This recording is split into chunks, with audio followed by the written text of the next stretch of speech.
Hello everyone, I welcome you all to Arpita Sharma classes.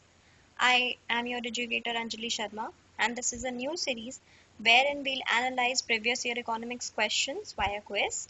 Before starting the quiz, a small announcement. You can subscribe to Arpita Sharma classes for daily Hindu analysis, daily MCQ series, Indian polity classes, strategy related to UPSC, CSC and much more.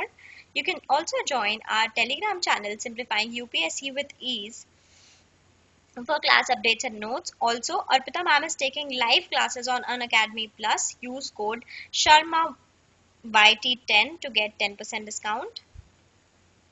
Now, let's begin with the quiz. So, the question number 1 is the Narsimham Committee for Financial Sector Reforms has suggested reduction in SLR and CRR, SLR, CRR, and priority sector financing, SLR, and financing to capital goods sector, CRR, priority sector financing, and financing to capital goods sector. What would be the answer out of the four? This is a very old question, paper question, yeah. So, what would be the answer? Narasimham committee जो है उन्होंने financial sector reform करने के लिए कौन से reduction बताए थे एसएलआर और सीआरआर में SLR CRR and priority sector financing में SLR and financing to capital goods sector. CRR, priority sector financing and financing to capital goods sector. What would be the answer? Comment down your answers below. So the answer would be option B, which is SLR, CRR and priority sector financing तो नरसिम्हा जो committee थी Narasimham committee जो थी नरसिम्हा जो थे वो governor थे RBI के So the Narsimham Committee was established under former RBI Governor M. Narsimham in August 1991 to look into all the aspects of the financial systems in India. Although जितनी इन्होंने recommendations दी थी वो ज़्यादा मानी नहीं गई थी, but इन्होंने जो recommendations दी थी जो कि हमारे question से related है वो जो दो हैं वो ये हैं कि SLR और CRR में reduction, that is the Narsimham Committee had recommended bringing down the statutory preemptions such as SLR and CRR.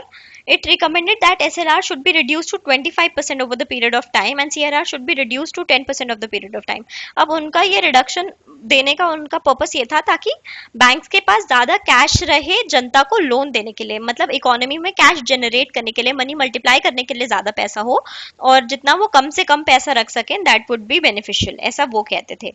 When reduced these rations, bank would have more funds in their hands to deploy in their remunerative loan assets. That as I explained, redefining the priority sector. तो उन्होंने priority sector को redefine किया था.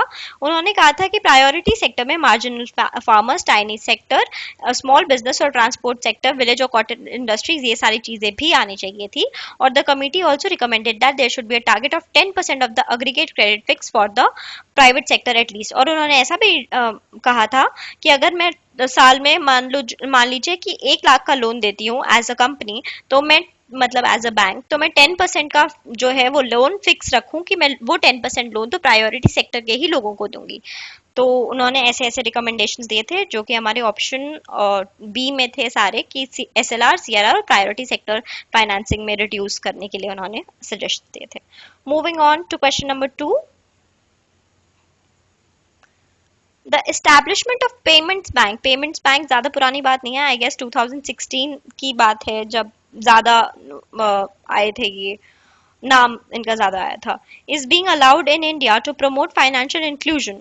ठीक है, which of the following statements is और are correct in this context कि payments bank जो है इन्हें अलाउ किया गया था ताकि फाइनेंशियल इंक्लूजन प्रमोट हो सके. फाइनेंशियल इंक्लूजन का मतलब है ज़्यादा से ज़्यादा लोग बैंकिंग की सिचुएशन के साथ जुड़ सकें, बैंकिंग की फैसिलिटीज को यूज कर सकें, ज्यादा से ज्यादा लोग इनका फायदा उठा सकें. Mobile telephone companies and supermarket chains that are owned and controlled by residents are eligible to be promoters of payments bank. And option 2 is payments bank can issue both credit cards and debit cards. Payment banks cannot undertake lending activities. अच्छा, अब इनमें से देखिए आपको पता होना चाहिए कि इसमें पूछा गया है कि इन तीनों में से करेक्ट कौन से हैं. तो अगर आप एलिमिनेशन मेथड के हिसाब से जाएंगे तो आपको पता होगा पेमेंट्स बैंक जो होते हैं, जैसे पेटीएम का पेमेंट बैंक है, वो आपका अकाउंट खोल सकते हैं, सेविंग्स बैंक अकाउंट आपका, मतलब जिसमें आप पैसे डाल सकते हैं, 3% वो इंटरेस्ट भी दे रहे हैं। एयरटेल का पेमेंट बैंक है, जिससे अभी बहुत ज्यादा एड में आ रहा है कि तुरंत आप अपना अकाउंट खुलवा सकते हैं, एटसेट्रा। तो पेमेंट बैंक्स ना जो है वो क्रेडिट कार्ड्स इशू नहीं कर सकते। अगर हमें इतनी सी बात का आइडिया होगा तो अगर हमें इतनी सी बात का आइडिया होगा तो हमें पता है कि ऑप्शन टू गलत है। तो अब आप वो ऑप्शन एलिमिनेट कर दीजिए जिसमें ऑप्शन टू है। तो आपका एलिमिनेट हो गया ये वाला, ठीक है, आपका ऑप्शन एलिमिनेट हो गया ये वाला, और आपका ऑप्शन एलिमिनेट हो गया, तो आपके सारे A C D option eliminate हो गए। तो आपका ऑप्शन क्या बच गया? B, that is 1 and 3 only, which is the correct option. तो पेमेंट्स बैंक के बारे में थोड़ा सा जान लेते हैं। पेमेंट्स बैंक जो है ये नचिकेत मोर कमेटी ने रिकमेंड किए थे। ये न्यू मॉडल ऑफ बैंक्स है इंडिया में, क्योंकि this is conceptualized by RBI. These banks can accept a restricted deposit, एक पर्टिकुलर फिक्स्ड अमाउंट तक ही आप डिपॉजिट भी रख सकते हैं इसमें, which is currently limited to 1 lakh रुपए per customers and which may be increased in future. These banks cannot issue loans and credit cards, both current accounts and savings account। तो अब ये वाला जो स्टेटमेंट है यहाँ देखिए, इसमें लिखा है कि ये लोन नहीं दे सकते और क्रेडिट कार्ड नहीं दे सकते, ठीक है। Both current account and savings account can be operated by such banks. Payments bank can issue ATM cards और debit cards and provide online या मोबाइल बैंकिंग। ये सारी चीजें आप कर सकते हैं। अगर आपने पेटीएम बैंक में अकाउंट खुलवाया होगा किसी ने भी, तो उन्हें पता होगा कि उनके पास एक डिजिटल एटीएम आता है, मतलब एक ऑनलाइन एटीएम होता है, वो आपका कार्ड फोन में ही होता है, वो आप उसे यूज कर सकते हैं। Bharti Airtel set up India's first live payment bank, and now the following are the list of active payments bank that are six in number: Airtel Payments Bank, India Post Payments Bank, Fino Payments Bank, Jio Payments Bank, Paytm Payments Bank, NSDL Payments Bank. Moving on to our next question. With reference to Financial Stability and Development Council, consider the following statements. It is an organ of Niti Aayog. It is headed by the Union Finance Minister. It monitors macroprudential supervision of the economy. Which of the following statements, which of the above statements are correct या is correct? इनमें से कौन सा statement सही है या कौन से स्टेटमेंट्स मिला के सही हैं? तो मैक्रो प्रूडेंशियल जो वर्ड है, इसका मतलब होता है it is used to describe laws या रूल्स जो कि बैंक्स के लिए, कंडीशंस बैंक या फाइनेंशियल ऑर्गेनाइजेशन के लिए होते हैं, and it is intended to project the whole financial system from risk, मतलब प्रोटेक्ट करने का काम करना है रिस्क से सारे फाइनेंशियल सिस्टम को। ये होता है आपके मैक्रो प्रूडेंशियल का वर्ड का मतलब, सॉरी। तो अब अगर हमें इसमें से पूछा गया है कि financial stability and development council, तो हम कह सकते हैं कि अगर हम फाइनेंशियल स्टेबिलिटी की बात कर रहे हैं तो ऑब्वियसली हम उसे सारे सिस्टमैटिक रिस्क से बचाने की कोशिश करेंगे या उसे मॉनिटर करने की कोशिश करेंगे कि कौन कौन से रिस्क हैं। And it is an organ of NITI Aayog, तो अगर हमें पता होगा कि it is a part of ministry of economic affairs, department of economic affairs, तो हमें पता है कि ये नीति आयोग का तो ऑर्गन नहीं है। तो ये अगर हमारा फर्स्ट एलिमिनेट हो गया तो ए और डी तो ऑप्शन चले गए। अब हमें पता है कि 3 करेक्ट है।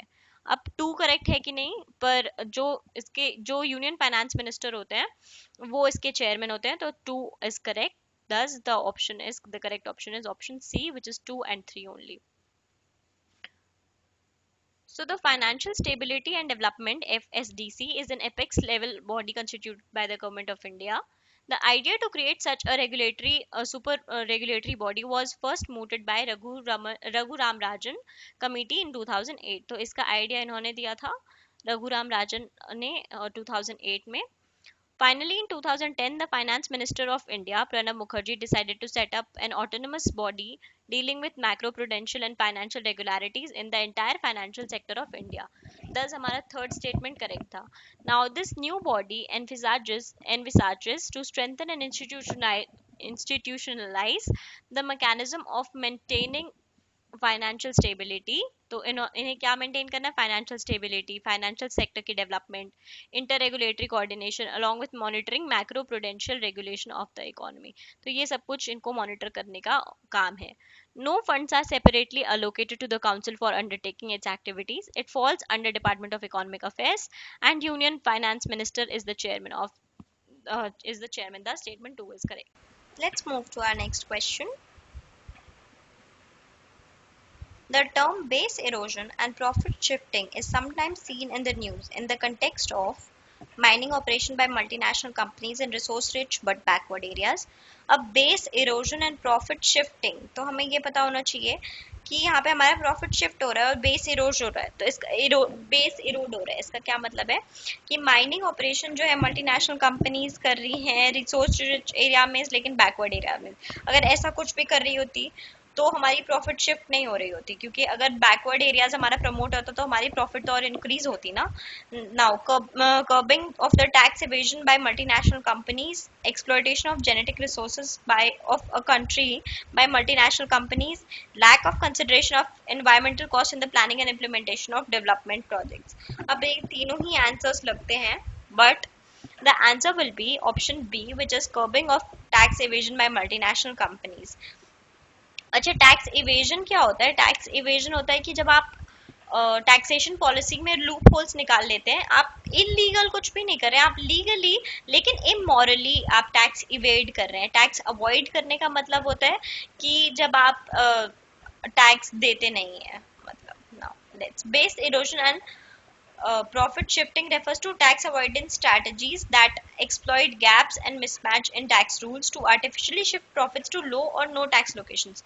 कि मतलब ऐसी तरीके से चीटिंग करना कि जहाँ पे ज़्यादा प्रॉफिट आप अर्न कर पाए, जहाँ पे आप टैक्सेशन से बच पाए, ऐसी जगह पर आप मतलब बिजनेस करें। Now, under the inclusive framework, over 100 countries and jurisdictions are collaborating to implement the BEPS measures, which is base erosion and profit shifting measures, and tackle BEPS. Double tax avoidance treaties and tax informative exchange between member nations are also used to curb this practice। अब double tax avoidance क्या होता है कि जो एक person है, मान लीजिए वो यहाँ पे भी रेसिडेंट है और वो कहीं और भी जा करके काम कर रहा है, किसी और देश में भी वो अपना बहुत अच्छा बिजनेस कर रहा है, तो वहां के देश वाले कहते हैं कि यहाँ पे आप हमें टैक्स भर दीजिए। नाउ होम कंट्री कहेगी कि आप हमें यहाँ टैक्स भर दीजिए। तो कुछ कंट्रीज होती हैं जहाँ पे डबल टैक्स का अग्रीमेंट होता है, ताकि कि अगर दोनों में से कोई भी एक देश में वो भर देता है तो उसका टैक्स दूसरे देश में माना जाता है कि भरा भरा हुआ है। लेकिन लोग इसके लिए भी अलग अलग तरीके निकाल लेते हैं। अगर आपकी ट्रीटी नहीं है जो अदर जो अब्रॉड की जो कंट्री है जिसके जहाँ पे वो अपना बिजनेस कर रहा है, अगर वो उनके साथ कोई आपकी ऐसी ट्रीटी नहीं है, कोई आपकी ऐसे अग्रीमेंट नहीं है, तो आपको हो सकता है दोनों देश में टैक्स भरना पड़े। तो इसके लिए इन सबको मेजर करने के लिए अलग पॉलिसीज हैं। Now moving on to our next question. European Stability Mechanism, sometimes seen in the news, is an। तो European Stability Mechanism जो है वो क्या है? Agency created by EU to deal with the impact of millions of refugees arriving from the Middle East, agency of EU that provides financial assistance to Eurozone countries, Agency of European Union to deal with all the bilateral and multilateral agreements on trade, Agency of EU to deal with the conflicts arising among the member countries। तो European stability की बात हो रही है यहाँ पे। तो जब आप स्टेबिलिटी की बात करते हैं तो आई गेस आप जब भी स्टेबिलिटी वर्ड इकोनॉमी में यूज करते हैं, it is mostly for currencies और फॉर फाइनेंशियल थिंग्स और for the financial status of the economy. So as per what would be the answer, guess कर लीजिए, बताइए। अब तो मैंने हिंट भी दे दी है।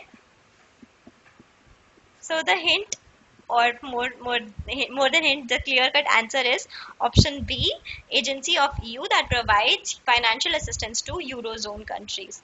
तो जो यूरोपियन स्टेबिलिटी मैकेनिज्म है, it is a European Union agency that provides financial assistance in the forms of loan to eurozone countries और as a new capital to banks in the difficulty.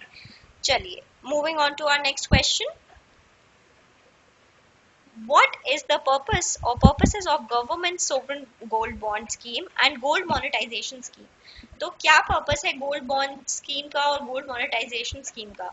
To bring the idle gold lying with the Indian households into the economy, to promote FDI in the gold and jewelry sector, to reduce India's dependence on gold imports. तो इन तीनों में से which option is the correct? 1 only, 2 and 3 only, 1 and 3 only, and 1, 2 and 3 only.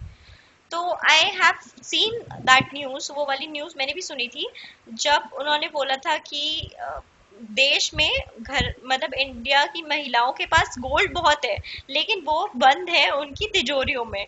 तो जितनी उसकी value है ना वो काफी वैल्यू है बट वो काफी मतलब इकोनॉमी के काम नहीं आ पा रही वो ज्यादा क्योंकि वो बंद है।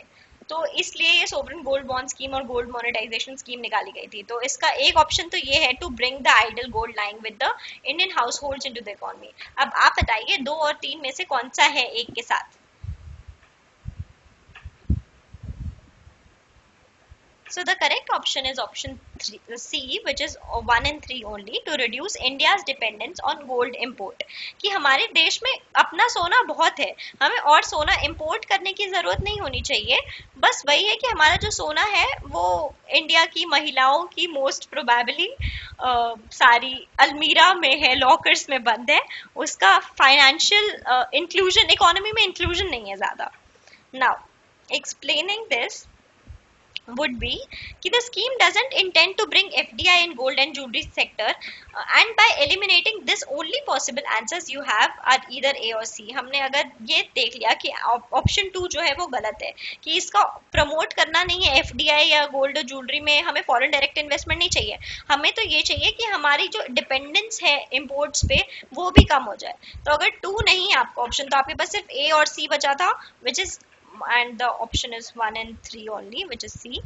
Now both scheme aims at reducing physical demand for gold and thus bringing down gold imports, which clearly tells us that the answer must be C। ठीक है? Now moving on to the next question, which of the following best describes the term import cover? Import cover कौन से description को suit करता है? It is the ratio of value of imports to the gross domestic product of a company. क्या import cover एक ratio है, मतलब value of import is to GDP of the country. It is the total value of imports of a country in a year. अच्छा, total value of imports of a country in a year, ऐसा भी हो सकता है। It is the ratio between the value of exports and that of imports between two countries. It is the number of months of imports that could be paid for a country's by country's international reserves।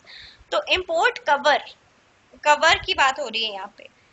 तो अगर हमारी कोई भी ratio होती तो I don't think so कि उसका term import cover होता या किसी भी तरीके का कोई कवर होता। All ratios have got very is to that, मतलब जैसे डेट इक्विटी रेशो होती है तो हमें पता है डेट इज टू इक्विटी, या इम्पोर्ट्स टू जीडीपी का रेशो है। तो this is not the answer. What would be the answer, guess करिए। तो अगर मैंने बोला कि रेशो नहीं है तो ए और सी तो वैसे ही हट गए, और अब आपके पास बचे हैं बी और डी की चॉइस, बताइए। I have narrowed down your choice. Choose your answer. It is the total value of imports of a country. क्या सारे टोटल वैल्यू जो इंपोर्ट हुआ है कंट्री में उसका वैल्यू, या it is the number of months of imports that could be paid for by countries international reserves.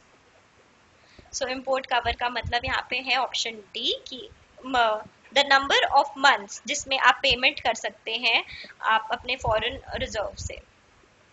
Now import cover measures the number of months of import that can be covered with foreign exchange reserves available। कि हमारे पास जितना foreign exchange reserve है उससे हम कितने महीने का import afford कर सकते हैं, that is import cover with the central bank of the country। ये जो exchange है कितना available है, this is to avoid a BOP crisis so that early preventive actions can be taken place।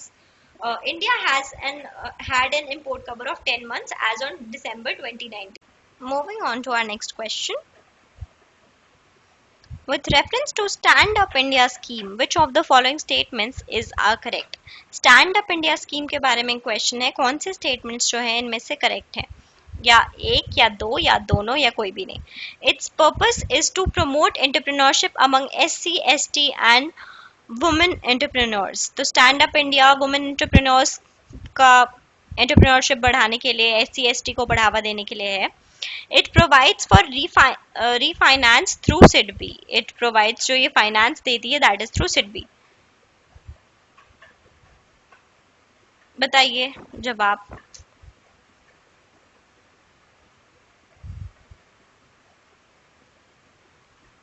So the answer would be option C, which is both 1 and 2. So the scheme promotes entrepreneurship among SC, ST and women entrepreneurs and facilitates at least 2 such projects per bank. Thus statement 1 is correct.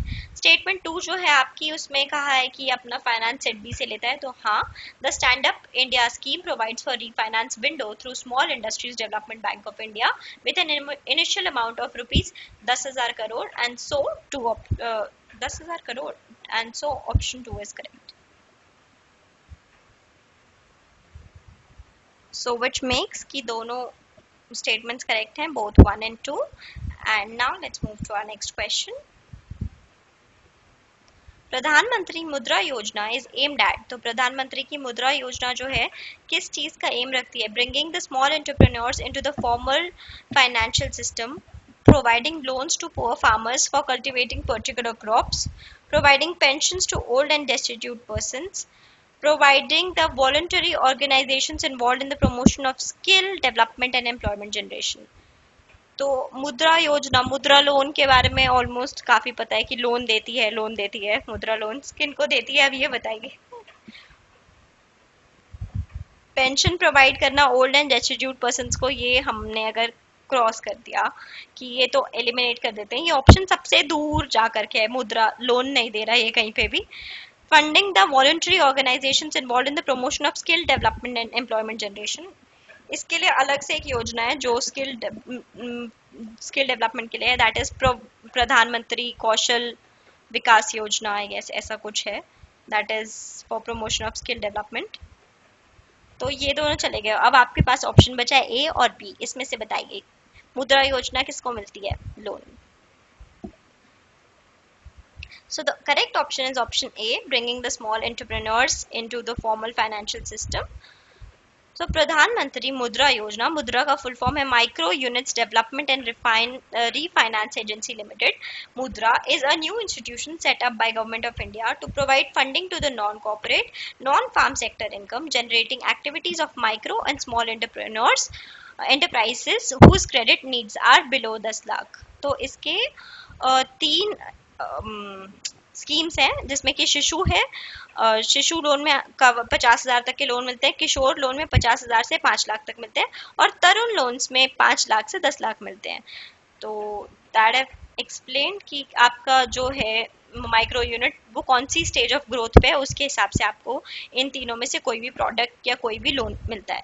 All non corporate small business segments NCSBS comprising of proprietorship or partnership firms running as small manufacturing units, service sector units, shopkeepers, fruit vendors, truck operators, food service units, repair shops, machine operators, small industries, food processors and other in rural and urban areas are eligible for assistance under मुद्रा loan. ठीक है, तो ये सारे जो है non corporate small business segment वो सब इसके अंदर आते हैं जिन्हें ये असिस्टेंस मिलती है मुद्रा के अंदर. Bank branches will facilitate loans under Mudra scheme as per customer requirements. Loans under this schemes are collateral free loans. इसके लिए आपको कुछ भी गिरवी रखवाने की जरूरत नहीं है, कुछ भी सेकेंडरी सिक्योरिटी देने की जरूरत नहीं है इस लोन के लिए. Moving on to our last question. India's ranking in the ease of doing business index. कितना आसान है हमारी कंट्री में बिजनेस करना, विच मीन्स कितनी कम रूल्स एंड रेगुलेशंस हैं, कितना इजी है पॉलिसी बाहर का आना, या कितना इजी पॉलिसी है एंटरप्रेन्योर्स के लिए यहाँ पे, that is ease of doing business. उसकी रैंकिंग में जो है कौन सी इंस्टीट्यूशन इन सब में से वो रैंकिंग प्रोड्यूस करती है. Which of the following has declared that ranking? Organization for Economic Cooperation and Development, OECD, World Economic Forum, World Trade Organization and World Bank. What is the correct answer? The correct answer is option D, World Bank.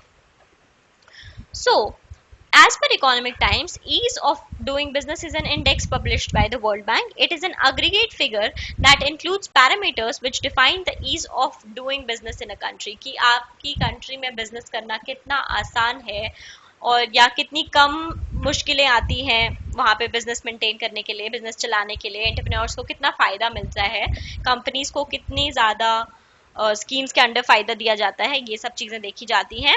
और ये report कौन publish करता है? आपकी world bank. So now our quiz ends. I hope you all did well. Please comment down your scores and let's end this class with a happy note, that is, arise, awake and stop not till the goal is reached, because yes, that is important कि might भी आपको किसी दिन ऐसा लगे कि ये तो नहीं हो रहा, but next day when you wake up, please please understand कि तब तक काम करना है जब तक आपका गोल अचीव नहीं होता। Till then, happy learning.